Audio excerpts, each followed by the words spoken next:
So in this video, we're going to talk about the graph of a rational function. So we're going to be putting together all the properties that we found in the last section and trying to sketch a graph. In each step where you graph an asymptote or plot a point or hole, you want to label it. So here are the steps we should do. So you want to start by factoring the numerator and the denominator separately, and it should say here, and determine the domain. Okay, so we always want the domain for the function. So this is before any canceling happens. Okay, so you can factor to make it easier, but don't cancel anything. So that happens in step 2 when you simplify the lowest terms. Okay, so that's where you cancel any common factors, and you want to find the coordinates for any holes, okay, if there are holes, and then plot them. You want to find the coordinates of the intercepts, okay, and plot them. So the x-intercepts and the y-intercepts. Okay, it tells you how to do it, but we have done those quite a lot. For the x-intercepts, though, it's also useful to determine their multiplicity, because that tells us if they touch or cross the x-axis. You want to find the vertical asymptotes, okay, and then graph these using a dashed line. You want to find the equation of the horizontal asymptote, again using a dashed line. And you asked, because you can cross the horizontal asymptote, you also want to find the points where they do cross. Okay, so you want to solve the function equaling the value for the horizontal asymptote. So then you want to plot those points as well. And then the last thing you want to find, so you want to make a number line. The endpoints of the intervals are the zeros of the numerator and denominator. Okay, so these are the numerator ones are the x-intercepts. Okay, the denominator ones are the vertical asymptotes.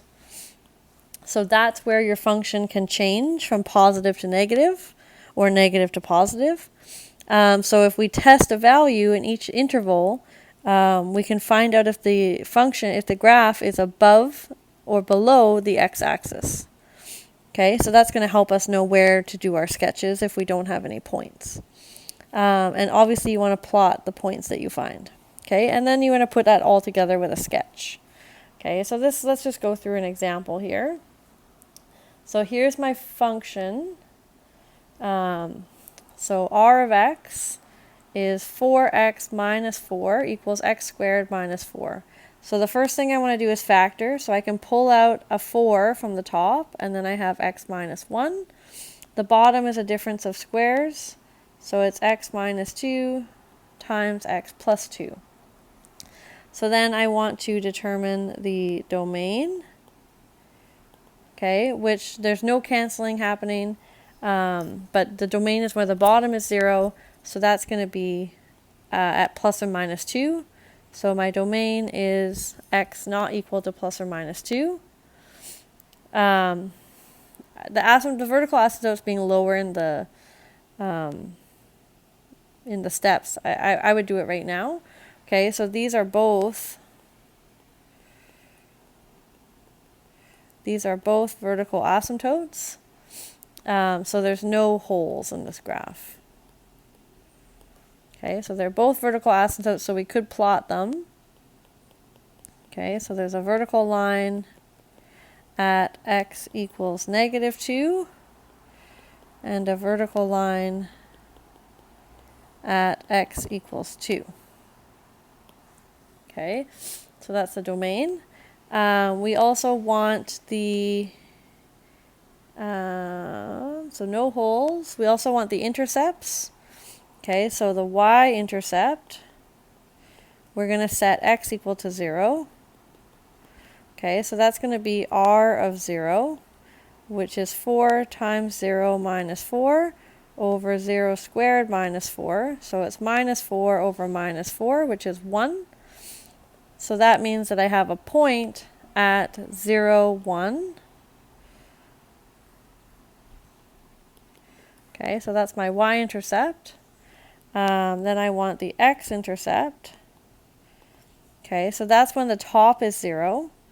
So this is going to be when 0 is equal to the function, okay, which happens when 4x minus 4 is 0, which means that 4x is equal to 4, or x is equal to 1. So we have a point at 1, 0. Okay, so we have a point there. And then the horizontal asymptotes, we can see that the degree of the top is smaller than the degree of the bottom. So that means that we have a horizontal asymptote at y equals 0. Okay, so that we can draw in. And because it's at 0, the x-intercepts are the places that cross.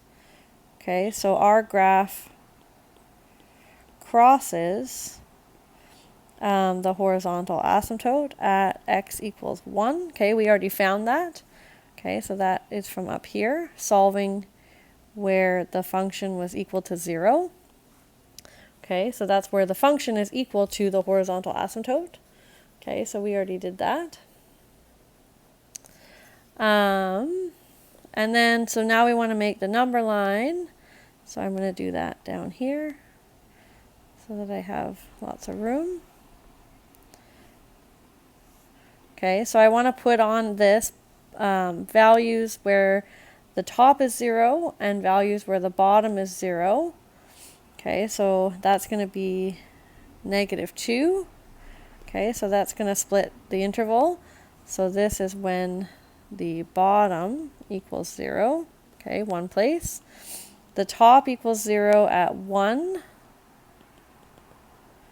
And I didn't do this arrow big enough. So let's make it go further down. Okay, and then, so that's where the top equals 0. Okay, and then we also have when at 2, another place where the bottom is 0. Okay, so then we just want to test a point in each interval. Okay, so let's say that I do -3. Okay, so r of -3 is going to be, I'm going to plug into the factored form. So it's 4 times -3 minus 1 over -3 plus 2 times -3 minus 2. So on the top I get 4 times -4, so -16. And on the bottom I have -1 times -5. So this is going to be -16 over 5. Okay, so that gives us a point -3 and -16 over 5. Okay, now this is obviously negative, so it's about -3.2. So I can plot that. So at -3, I'm a little bit lower than -3. Okay, so that's that point there. Okay, let's do another one. So something between -2 and 1. Okay, well, I mean, we already have 0. So we already know r of 0 is 1. Okay, so that gives us the point 0, 1, which we already have. So when between 1 and 2, I could do 1.5. Okay, r of 1.5 is going to be 4 times 1.5 minus 1 over 1.5 plus 2 times 1.5 minus 2. So that's 4 times 0.5 is 2. And on the bottom, I have 3.5 times -0.5. So I end up getting -1.14. Okay, so that's a point. 1.5, -1.14. Okay, so I know I'm below the x-axis there as well. -1. So -1.5 and just below -1. Okay, so this one was -3 and -3.2, I think it was. And this one is 1.5 and -1.14. Okay, and then I also need to do something bigger than 2, so maybe I do 3. Okay, so r of 3 is going to be 4 times 3 minus 1 over 3 plus 2 times 3 minus 2. So that's going to be 4 times 2 is 8. And on the bottom I have 5 times 1, so 5. So I get a point at 3 and 1.6. So that's above the x-axis. 3 and 1.6 is up here. Okay, and now we just want to put all this together. So we know that we have to approach these asymptotes. Okay, so down in the interval from -infinity to -2, the graph is fully below the x-axis, right? Because the only places it can switch are these vertical asymptotes and this point here. Okay, so we checked and this one's below, so that means everything's below. So we have to approach the vertical asymptote, so it's going to have to approach in the -infinity way. Okay, and then it also has to approach the horizontal asymptote, so it's probably going to do something like that on that side. Okay, now in the interval between -2 and 1, everything is positive because of this point is positive. Okay, so that means that we're going to have to approach the asymptote in the positive infinity way. Okay, so the graph is going to look something like goes through that point, okay, gets to that point. And then we know that it's below the x-axis, so it has to get to this point, and then it's going to have to continue being below, so it's going to have to approach that asymptote down there. Okay, now similarly, when I'm bigger than 2, I'm always positive. So that means I have to approach the asymptote in the positive way, and similarly the horizontal asymptote from the positive side. Okay, so my graph is going to look something like that. Okay, so that's one graph down. I'm going to leave graph 2 for you to do, and we're going to go on to graph 3 here. Okay, so again, here's our function. We want to factor it. So I see that I can pull out 3x on the top, and I'm left with x plus 4. And on the bottom, it factors as x plus 4 times x minus 3. Okay, so the first thing I want to do is the domain. So I can't have the bottom being 0.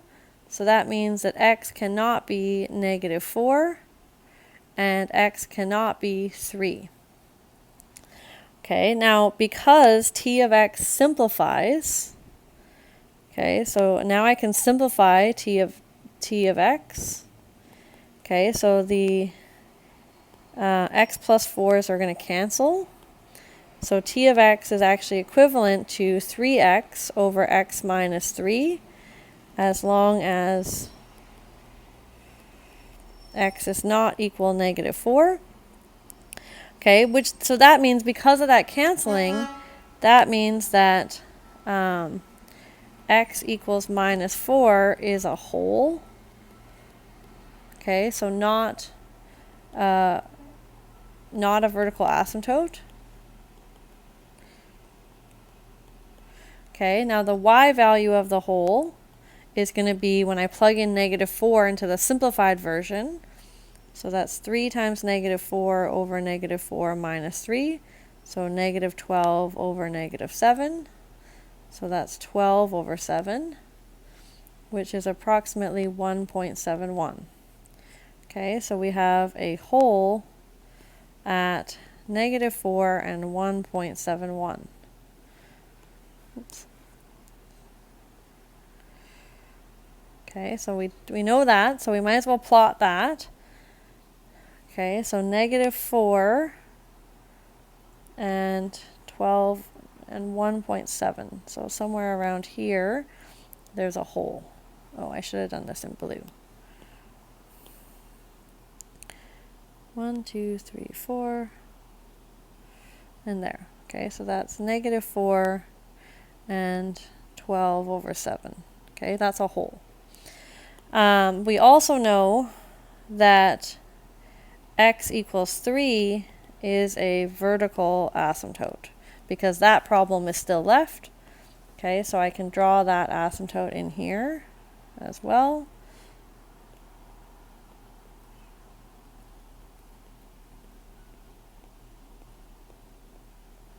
Okay, so that's x equals 3.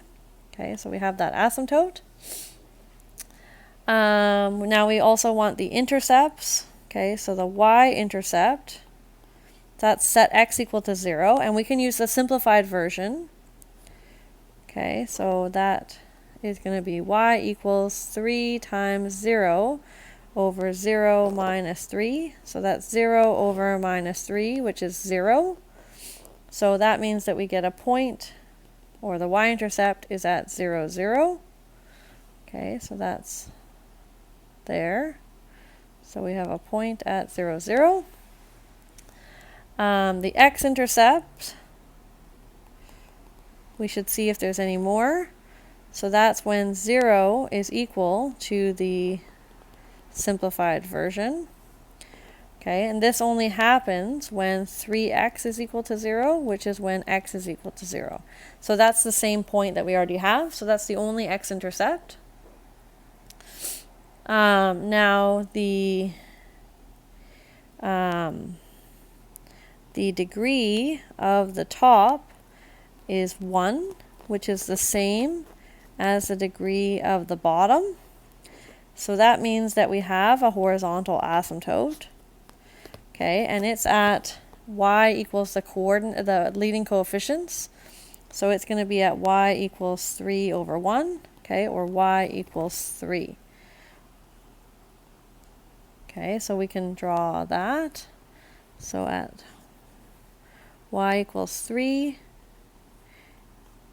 we're going to have a horizontal asymptote. Okay, now we should see if the graph crosses it.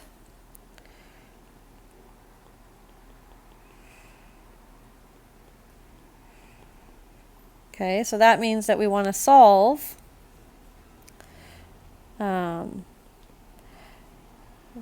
t of x equals to 3 and see if there's any solutions. Okay, so that means that 3x is equal to 3 times, x minus 3.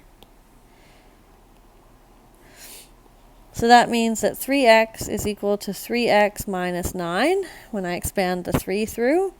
So now I want to get the x's on the same side, so I'm going to subtract 3x to move it over there. But that actually is going to cancel the 3x on this side as well, so I get 0 equals negative 9, which doesn't make any sense. Okay, so that means that there's no solution. Okay, so the answer to this is never. Okay, so it doesn't cross that. Okay, so now we're down to the last step. So we want the number line. Okay, and we want to include the places where the top or the bottom is 0. So the top is 0 at x equals 0. Okay, and the bottom is 0 at x equals 3. So we only have 2 intervals here. So this is when the top equals 0, and this one is where the bottom equals 0. So now we just want to test a point. So something less than 0, let's say negative 1. So t of negative 1 is 3 times negative 1 over negative 1 minus 3. So that's negative 3 over 4. Negative 4, so positive 3 over 4. So that gives us a point at negative 1 and 3 over 4. And it also tells us that this interval is above the x-axis because our y value is positive.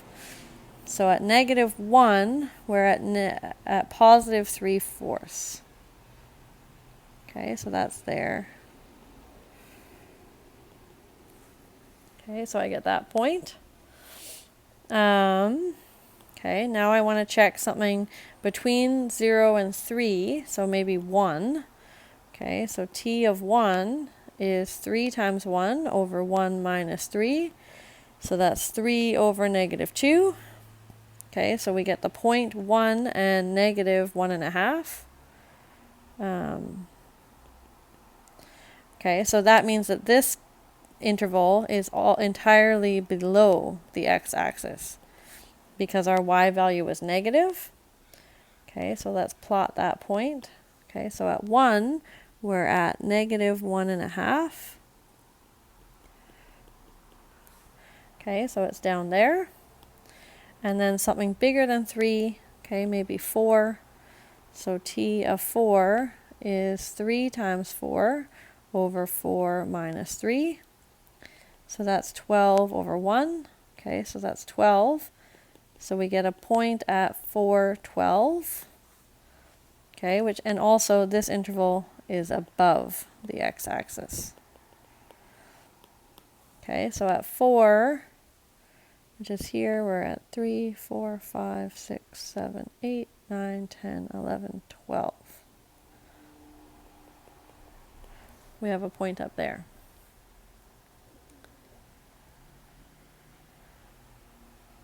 Okay, so now we just have to draw the graph. Okay, so when I'm less than 0, I know that I'm entirely above the x-axis. Okay, so here's the first place we can switch. Okay, so everything is above here, but I never cross this line. Remember, we never crossed that one because we checked if we did and we didn't. So that means that I have to go through that point to the hole, and then from the hole towards the horizontal asymptote from below. Okay, so this point here is a hole. Okay, and then when I am between 0 and 3, okay, so in this interval here, we have a point down here, and we know that we're entirely below. We have to be below the x-axis the entire time. So that means we're going to go to this point, and then we're going to continue and approach the vertical asymptote on the negative infinity. Okay, we're going to go to negative infinity. Okay, and then on the bigger than 3 side, we're always positive, so we're going to have to approach the vertical asymptote on the positive infinity side there, and then we're just going to swoop down and approach the horizontal asymptote here from above this time. Okay, so that's what our graph looks like. I think I just want to make this hole a bit bigger so we can see that it's a hole. And that's at 12 over 7. So that's what the graph of this function would look like. Oops. Okay, so once you find all the information, you have enough to do a basic sketch. Now, if you want more points, you're welcome to do more. We didn't have very much information over here, so maybe you would have wanted to find another point. Okay, well, I guess I should do it on the graph. But it's just a sketch, okay, so it doesn't have to be totally accurate. But you do want to know that you approach the vertical asymptote going up, and you're going to approach the horizontal asymptote from above the horizontal asymptote, because we can't cross it, because we found that it never crosses. Okay, so try example 2, see how it goes, and then I will post a video with that one done as well.